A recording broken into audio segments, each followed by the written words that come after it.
A very good morning to all my dear students.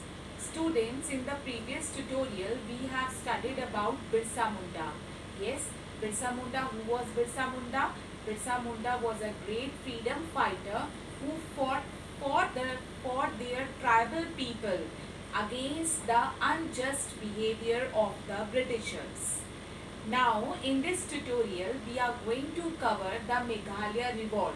This revolt is also related to the tribal people who fought against the Britishers because of the imposition of different types of taxes. So that we are going to study. So let's study the chapter. Meghalaya Revolt. The officials of the company tried to link up the Brahmaputra and Surma Valley, for which they had to construct a link through Khasi Hills. So now this officials of the company means the British officials, what they wanted to do, they wanted to join a link between Brahmaputra Valley and Surma Valley. Where is Brahmaputra? It is in eastern India. Yes, it is a, and where is Surma?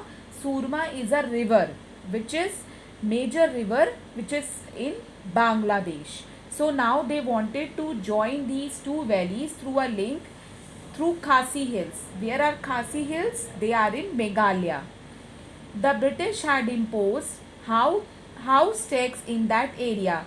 So for the construction they need money. So what they have done, they have imposed house taxes on the people, that they will get the money and they will do that work. As result, the locals were resented.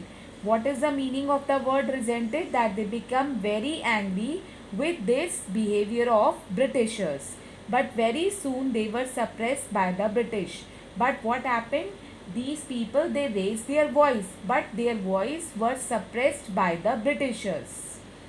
In 1860, income tax was levied, which invite another revolt. Now, what was the another reason for the revolt?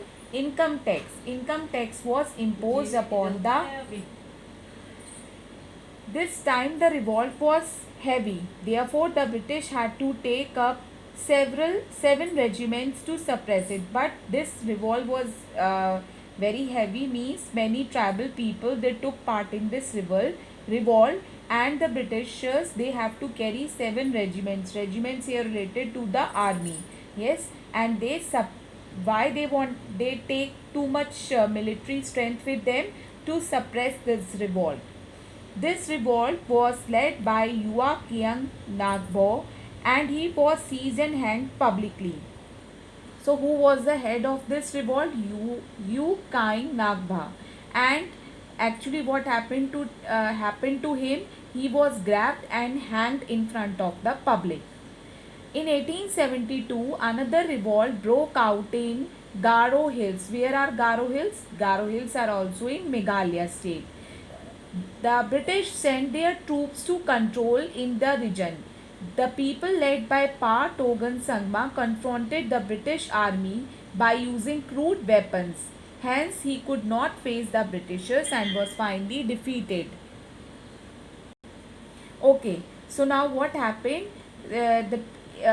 In this revolt, who was the head? Pa Togan Sangma.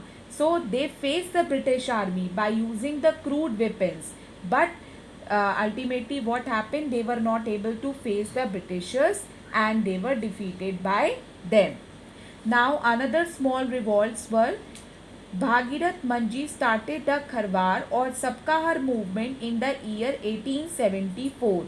So who started the Kharwar or Sabka Har movement? Bhagirath Manji. This movement popularized the idea of one God and brought social reform. So through this revolt, what happened? New types of changes were introduced. It attacked the British policies, and British policies were also attacked through this movement. About 26,000 tribals participated in the tribal movement of 1914. How many people participated in the movement of 1914? 26,000 tribal people. And who was their leader? Jata Oranan. And what he advised?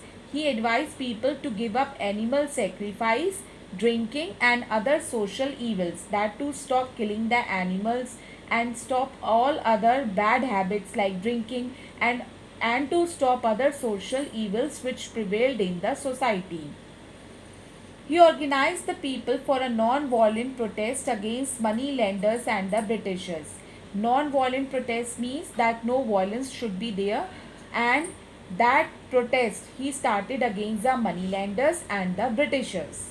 He advised his members to oppose the taxes. However, the British suppressed the revolt. But in this also, people, they were against the policies of the Britishers.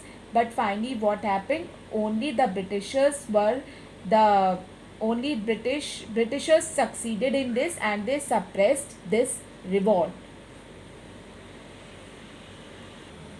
So students, we have finished this chapter, colonialism and tribal societies, in which we have studied about the tribal revolts, and we have also studied about the social and economic impact of colonialism on the tribal people.